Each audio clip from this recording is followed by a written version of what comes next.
What's up? It's DJ Kraz here with Hog Blog, and we're here with Soular. How you doing today, sir? Doing really good, man. How are you doing? Pretty good. So, what's the origin of your name?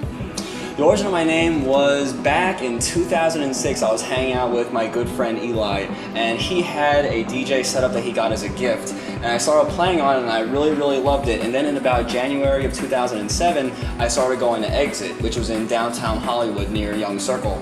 And when I went there, I heard drum and bass for the first time, and I just immediately fell in love with it. And I started playing with my friend's DJ setup more and more, and I just thought, what if I became a DJ, what would my name be? And I thought something passionate, something soulful, and then I just settled on Soular, because it's a play on words, because solar comes from the sun, but soul as in of the soul. And that was sort of the denotative meaning that I took from it and wanted to attach to the name. What are your influences, your musical influences? What I go for when I make music is very dance floor driven, energetic drum and bass, the likes of which can be heard from Drum Sound and Bassline Smith, Original Sin, Netsky, Wilkinson, who's just come upon the scene in the last 3 or 4 years. Just really energetic, uplifting drum and bass, and dubstep too.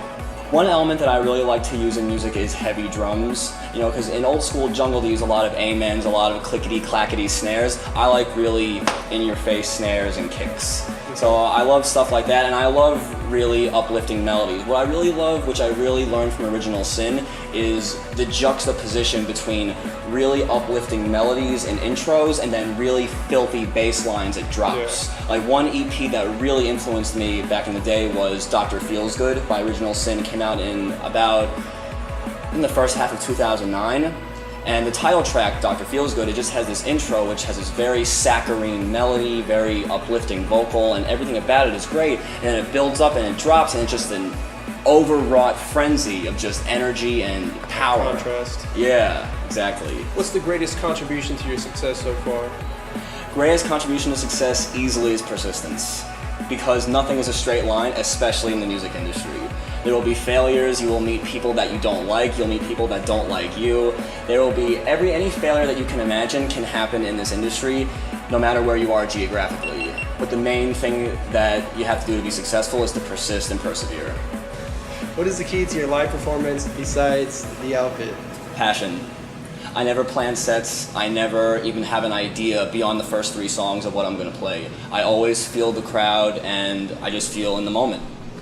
That's the secret ingredient. It's all improvised sets? All on the fly. Okay, speaking of that, you just recently won a battle. What was the battle called? It was called Battle of the DJs. It was a DJ competition at Revolution Live. And yeah, I happened to get first place. Do you have anything that you think was, key to your winning that competition? One thing I've been experimenting with a lot lately is combining dubstep and trap into my sets lately. So, when you start off with drum and bass and you lower the tempo and you go to dubstep and then you go back to drum and bass, and meshing different genres together gives something for everybody. Because some people might not like drum and bass, some people might not like fast music in general, so they enjoy the slowness of dubstep and trap. Or vice versa, some people love the crazy energy that drum and bass gives. So giving everybody something, I think, is what won me the competition. Plus, it adds to the ebb and flow of the mix, because you have your high points and your low points, and just the contrast and all that. Definitely. What's your opinion on the rise of bass music? Is it at its high point right now? Is it going to progress into something else, go more underground? What do you think about that? I think it's absolutely at its high point right now. Andy C., his stage production, is made by the same people that work with Cirque du Soleil. And I think that's just fantastic. The people, the top minds in the world when it comes to entertainment are working with the bass music producers. And not just that, but Taxman just recently remixed Get Low by Dylan Francis and DJ Snake. And if you asked anybody before that track came out, you would never think that those guys would get together and decide that a drum and bass producer would remix a track like that. Yeah. So I'm all for it. I'm all for, bass music driving itself forward. I'm happy to see it.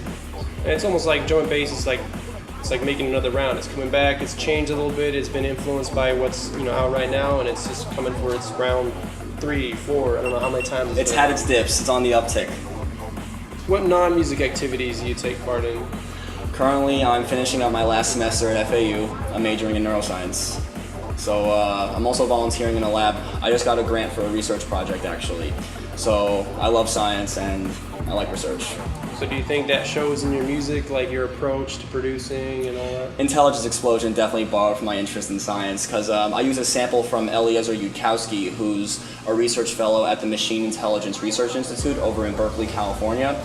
So they're not really doing neuroscience research, but they're doing a lot of machine learning and AI research mainly. But nevertheless, my love of science definitely got poured into that track, and I definitely plan on using that for future tracks. What's your biggest accomplishment so far? Biggest accomplishment so far was probably breaking 2,000 plays on SoundCloud. Back in December of 2010, I had the opportunity to play with Skrillex. That was actually before he blew up. He was the second name on the bill that night. But nevertheless, it was a cool story and a cool experience. Do you have any advice to give to our viewers, whether production related or just general work ethic? Best advice I can give is persistence. The 10,000 hour rule is real. It might not be real to a T, as in before 10,000 hours you're nobody, and then after 10,000 hours you're everything. It's gradual, it's progressive. But the point is that you have to persevere, practice, put in the time, and I promise it'll get you where you want to be. You can find me at soundcloud.com/SoularDJ and Facebook.com/SoularDJ and Twitter.com/DJ Soular. This is Soular, and you're watching Hog Blog.